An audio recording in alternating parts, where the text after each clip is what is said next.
ನಮಸ್ಕಾರ ರೀ ಎಲ್ಲರಿಗೂ ದ್ವಿತಿ ಲಾಗ್ಸ್ ಚಾನಲ್ಗೆ ಸ್ವಾಗತ ರೀ. ನಾನು ಇವತ್ತಿನ ವಿಡಿಯೋದಲ್ಲಿ ರೀ ಮಸಾಲ ಪಾಸ್ತಾನ ಕೇವಲ 10 ನಿಮಿಷದಲ್ಲಿ ಮಕ್ಕಳಿಗೆ ಇಷ್ಟ ಆಗೋ ರೀತಿ ಯಾವ ಥರನಾಗಿ ಮಾಡೋದಂತ ಇವತ್ತಿನ ವಿಡಿಯೋದಲ್ಲಿ ತೋರಿಸ್ತಾ ಇದ್ದೀನಿ ರೀ.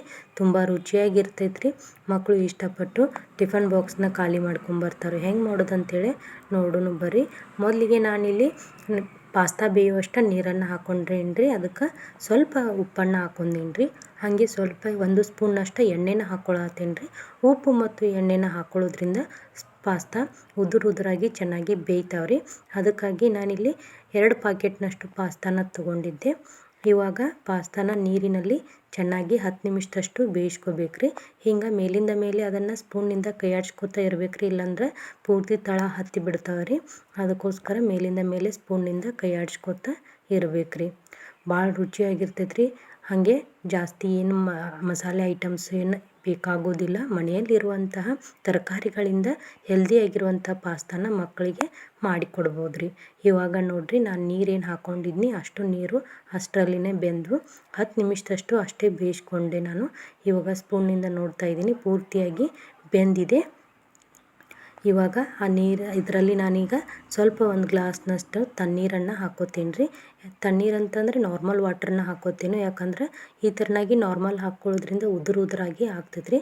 ನಾವು ಹಂಗೆ ಇಟ್ಕೊಂಡು ಅಂದ್ರೆ ಅದು ಕೂಡಿ ಬಿಡುತ್ತೆ ರೀ, ಅಷ್ಟೊಂದು ರುಚಿ ಅನಿಸೋದಿಲ್ಲ. ನಾರ್ಮಲ್ ವಾಟರನ್ನು ಹಾಕ್ಕೊಂಡು ಅದನ್ನು ಚೆನ್ನಾಗಿ ಬಸ್ಕೋಬೇಕ್ರಿ. ಪೂರ್ತಿಯಾಗಿ ನೀರನ್ನು ಸಪ್ರೇಟ್ ಮಾಡ್ಕೋಬೇಕ್ರಿ. ಆವಾಗ ನಮಗೆ ಪಾಸ್ತಾ ಉದುರಾಗಿ ಚೆನ್ನಾಗಿ ಬರ್ತೈತೆ ರೀ. ತಣ್ಣೀರನ್ನು ಹಾಕ್ಕೊಂಡು ನಾವು ಎಲ್ಲವನ್ನು ಮಿಕ್ಸ್ ಮಾಡ್ಕೊಂಡು ನೀರನ್ನು ಸಪ್ರೇಟ್ ಮಾಡ್ಕೊಳ್ಳೋದ್ರಿಂದ ಪಾಸ್ತಾ ಚೆನ್ನಾಗಿ ಬರ್ತೈತೆ ರೀ. ಇವಾಗ ನಾನು ಒಗ್ಗರಣೆನ ರೆಡಿ ಮಾಡ್ಕೊಳ್ತಾ ಇದ್ದೀನಿ. ಅದಕ್ಕೆ ಉಳ್ಳಾಗಡ್ಡಿ, ಹಸಿಮೆಣಸಿನ್ಕಾಯಿ, ಟೊಮೆಟೊ, ಬಟಾಟೆ ಹಾಗೆ ಕ್ಯಾಪ್ಸಿಕಮನ್ನು ಯೂಸ್ ಮಾಡ್ತಾಯಿದ್ದೀನಿ. ಇಲ್ಲಿ ಒಂದು ಪಾತ್ರೆಯಲ್ಲಿ ಎಣ್ಣೆ ಕಾದಿತ್ತು. ಎಣ್ಣೆ ಕಾದ್ಮೇಲೆ ಹಸಿಮೆಣಸಿನ್ಕಾಯಿ ಹಾಕ್ಕೊಂಡೆ. ಅದಾದಮೇಲೆ ಕ್ಯಾಪ್ಸಿಕಮ್ ಹಾಕ್ಕೊಂಡೆ. ಒಂದು 2ರಿಂದ 3 ನಿಮಿಷದಷ್ಟು ಫ್ರೈ ಮಾಡಿಕೊಂಡೆ. ಅದಾದಮೇಲೆ ಸಣ್ಣದಾಗಿ ಕಟ್ ಮಾಡಿ ಇಟ್ಕೊಂಡಿರುವಂತಹ ಆಲೂಗಡ್ಡೆನ ಹಾಕ್ತಾಯಿದ್ದೀನಿ. ನಾನಿಲ್ಲಿ ಬೇಯಿಸ್ಕೊಂಡಿಲ್ಲ, ಹಾಗೆ ಹಾಕ್ಕೋತಾ ಇದ್ದೀನಿ. ಹಾಗೆ ಆಲೂಗಡ್ಡೆನ ಒಂದು 2 ಸೆಕೆಂಡ್ನಷ್ಟು ಫ್ರೈ ಮಾಡ್ಕೊಳ್ಳಿ. ಯಾಕಂದರೆ ಆಲೂಗಡ್ಡೆ ಸ್ವಲ್ಪ ಎಣ್ಣೆಯಲ್ಲಿ ಫ್ರೈ ಆಗಬೇಕು. ಅಂದರೆ ನಾವು ಹಸಿ ಆಲೂಗಡ್ಡೆನ ಯೂಸ್ ಮಾಡ್ಕೋತಾ ಇದ್ದೀವಿ, ಬೇಯಿಸಿಲ್ಲ ಅಂತ. ಅದಕ್ಕೋಸ್ಕರ ಇವಾಗ ನಾನು ಟೊಮೆಟೊ ಹಣ್ಣನ್ನು ಹಾಕ್ಕೋತಾ ಇದ್ದೀನಿ. ಜಾಸ್ತಿ ಟೊಮೆಟೊ ಹಾಕ್ಕೋಬೇಡಿ. ಚಿಕ್ಕದಿತ್ತಂದರೆ 1 ಹಾಕ್ಕೊಳ್ಳಿ, ದೊಡ್ಡದಿತ್ತಂದರೆ ಅರ್ಧ ಟೊಮೆಟೊ ಹಣ್ಣನ್ನು ಹಾಕ್ಕೊಳ್ಳಿ. ಇವಾಗ ನಾನು ಸಣ್ಣದಾಗಿ ಕಟ್ ಮಾಡಿಕೊಂಡಿರುವಂತಹ ಈರುಳ್ಳಿ, ಉಳ್ಳಾಗಡ್ಡಿನ ಹಾಕ್ಕೋತಾ ಇದ್ದೀನಿ. ಎಲ್ಲವೂ ಪೂರ್ತಿಯಾಗಿ ಸ್ಮೂತ್ ಆಗಬೇಕು, ಅಲ್ಲಿವರೆಗೂ ಫ್ರೈ ಮಾಡ್ಕೋಬೇಕಾಗತ್ತೆ. ತುಂಬ ಟೇಸ್ಟಿಯಾಗಿರ್ತೈತೆ ರೀ. ನೀವು ಒಂದು ಸಾರಿ ಟ್ರೈ ಮಾಡಿರಿ.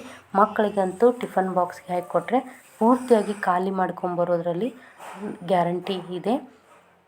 ಪೂರ್ತಿಯಾಗಿ ಮೆತ್ತಗಾಗಬೇಕು ರೀ. ಇವಾಗ ನೋಡಿರಿ, ಪೂರ್ತಿಯಾಗಿ ಮೆತ್ತಗಾಗಿದೆ. ಎಣ್ಣೆ ಹೊರಗಡೆ ಬರ್ತಾಯಿದೆ. ನಾನಿಲ್ಲಿ ಬೇಯಿಸ್ಕೊಂಡಿರುವಂತಹ ವಟಾಣಿನ ಯೂಸ್ ಮಾಡ್ತಾಯಿದ್ದೀನಿ. ಇದ್ದರೆ ಹಾಕ್ಕೊಳ್ಳಿ, ಇಲ್ಲ ಅಂದರೆ ಪರವಾಗಿಲ್ಲ. ವಟಾಣಿನೂ ಸಹಿತ ಎಲ್ಲ ಎಣ್ಣೆ ಒಳಗೆ ಚೆನ್ನಾಗಿ ಫ್ರೈ ಆಗಬೇಕು. ಅವು ಆಲ್ರೆಡಿ ಬೆಂದಿದ್ದಾವೆ, ಅದಕ್ಕೋಸ್ಕರ ಜಾಸ್ತಿ ಏನು ಬೇಯಿಸ್ಕೊಳ್ಳೋ ಅವಶ್ಯಕತೆ ಇಲ್ಲ. ಇವಾಗ ರುಚಿಗೆ ತಕ್ಕಷ್ಟು ಉಪ್ಪನ್ನು ಹಾಕ್ಕೊಳತ್ತೀನಿ ರೀ. ನಾವು ಪಾಸ್ತಾ ಬೇಯಿಸ್ಕೊಳ್ಳುವಾಗ ಉಪ್ಪನ್ನು ಹಾಕ್ಕೊಂಡಿದ್ವಿ. ಇವಾಗ ಸ್ವಲ್ಪ ನೋಡ್ಕೊಂಡು ಹಾಕ್ಕೊಳ್ರಿ. ಹಾಗೆ ಸ್ವಲ್ಪ ರುಚಿಗೆ ಸಕ್ಕರೆನ ಯೂಸ್ ಮಾಡ್ತಾಯಿದ್ದೀನಿ. ಸಕ್ಕರೆ ಬದಲಿಗೆ ನೀವು ಬೆಲ್ಲದ ಪೌಡ್ರನ್ನು ಸಹಿತ ಯೂಸ್ ಮಾಡ್ಕೋಬೋದು. ಹಾಗೆ ನಾನಿಲ್ಲಿ ಮಸಾಲೆ ಪಾಕೆಟ್ ಬಂದಿರುತ್ತಲ್ರಿ ಪಾಸ್ತಾ ಜೊತೆ, ಆ ಮಸಾಲೆನ ಹಾಕ್ಕೊಂಡು ಎಲ್ಲನೂ ಎಣ್ಣೆ ಒಳಗೆ ಒಂದು ಸಾರಿ ಮಿಕ್ಸ್ ಮಾಡ್ಕೊಳತ್ತೀನಿ ರೀ. ತುಂಬ ರುಚಿ ಅನ್ನಿಸ್ತೈತಿ. ಮಕ್ಕಳಿಗೆ ಟಿಫನ್ ಬಾಕ್ಸ್ಗೆ ಈಸಿಯಾಗಿ ರೆಡಿ ಮಾಡ್ಕೋಬೋದು. ಇವಾಗ ನಾವೇನು ಪಾಸ್ತಾನ ನೀರಲ್ಲಿ ಸಪ್ರೇಟ್ ಮಾಡಿ ಇಟ್ಕೊಂಡಿದ್ವಲ್ಲ ಬೇಯಿಸಿ, ಆ ಪಾಸ್ತಾನ ಹಾಕ್ಕೊಂಡು ಒಗ್ಗರಣೆ ಒಳಗೆ ಎಲ್ಲನೂ ಚೆಂದ ನಮಗೆ ಮಿಕ್ಸ್ ಮಾಡ್ಕೋಬೇಕ್ರಿ. ನಿಮಗೆ ಯಾವುದೇ ತರಕಾರಿ ಹಾಕೋಕ್ಕೆ ಇಷ್ಟ ಇಲ್ಲ ಅಂದರೆ ಕೆಲ ಮಕ್ಕಳು ತರಕಾರಿನ ತಿನ್ನಲ್ಲ. ಹಾಗಾಗಿ ನೀವು ಪ್ಲೇನಾಗಿಯೂ ಸಹಿತ ಪಾಸ್ತಾನ ರೆಡಿಯಾಗಿ ಮಾಡ್ಕೋಬಹುದು.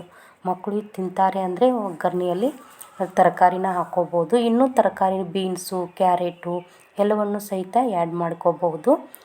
ಇವಾಗ ನಾನು ಏನು ಒಗ್ಗರಣೆ ರೆಡಿ ಮಾಡ್ಕೊಂಡಿದ್ನಲ್ಲ ಅದರೊಳಗೆ ಎಲ್ಲ ಪಾಸ್ತಾನ ಹಾಕ್ಕೊಂಡು ಚೆನ್ನಾಗಿ 3ರಿಂದ 4 ನಿಮಿಷದಷ್ಟು ಫ್ರೈ ಮಾಡ್ಕೊಳತ್ತೀನಿ ರೀ. ಇವಾಗ ನಾನು ಮತ್ತೆ ಸ್ವಲ್ಪ ಬೇಯೋಕ್ಕೆ ಒಂದು ಅರ್ಧ ಲೋಟದಷ್ಟು ನೀರನ್ನು ಹಾಕ್ಕೊಳತ್ತೀನಿ ರೀ. ನೀರು ಹಾಕ್ಕೊಂಡು ಮತ್ತೆ ಪ್ಲೇಟ್ ಮುಚ್ಚಿ ಒಂದು 2ರಿಂದ 3 ನಿಮಿಷ ಬೇಯಿಸ್ಕೊರಿ. ಮೇಲಿಂದ ಮೇಲೆ ಸ್ಪೂನಿಂದ ಕೈಯಾಡಿಸ್ಕೊತಾ ಇರಬೇಕು, ಇಲ್ಲಾಂದರೆ ತಳ ಹತ್ತುತ್ತೆ. ಭಾಳ ಬೇಗನೆ ತಳ ಹತ್ತುತ್ತೆ. ಅಷ್ಟೇ ಸಾಫ್ಟಾಗಿ ಉದುರಾಗಿ ತುಂಬ ರುಚಿ ಅನಿಸುತ್ತೆ. ಮಕ್ಕಳಂತೂ ತುಂಬ ಇಷ್ಟಪಟ್ಟು ತಿಂತಾರೆ. ಹಾಗೆ ದೊಡ್ಡವರು ಸಹಿತ ಮತ್ತೆ ಬೇಕು ಅಂತ ಹೇಳಿ ಮಾಡಿಸ್ಕೊಂಡು ತಿಂತಾರೆ.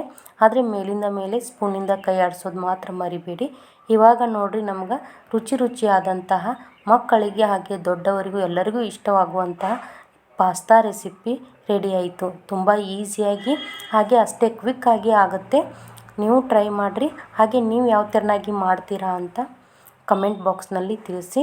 ಇವಾಗ ನಾನು ಸರ್ವಿಂಗ್ ಬೌಲಿಗೆ ಹಾಕಿ ಸರ್ವ್ ಮಾಡ್ಕೊತಾ ಇದ್ದೀನಿ. ಮಕ್ಕಳಂತೂ ತುಂಬ ಇಷ್ಟಪಟ್ಟು ತಿಂತಾರೆ. ನೀವು ಒಂದು ಸಾರಿ ಟ್ರೈ ಮಾಡಿ. ನಾನು ತೋರಿಸಿರೋ ರೆಸಿಪಿ ನಿಮಗೆ ಇಷ್ಟ ಆಗಿದೆ ಅಂತ ಅಂದ್ಕೊಂಡೇನಿ ರೀ. ಇಷ್ಟ ಆಗಿದ್ರೆ ಲೈಕ್ ಮಾಡಿರಿ, ಶೇರ್ ಮಾಡಿರಿ, ಹಾಗೆ ಕಮೆಂಟ್ ಮಾಡೋದನ್ನು ಮರಿಬೇಡ್ರಿ. ಮತ್ತು ಮುಂದಿನ ವಿಡಿಯೋದಲ್ಲಿ ಮತ್ತೊಂದು ರೆಸಿಪಿಯೊಂದಿಗೆ ಸಿಗ್ತೀನಿ. Take care.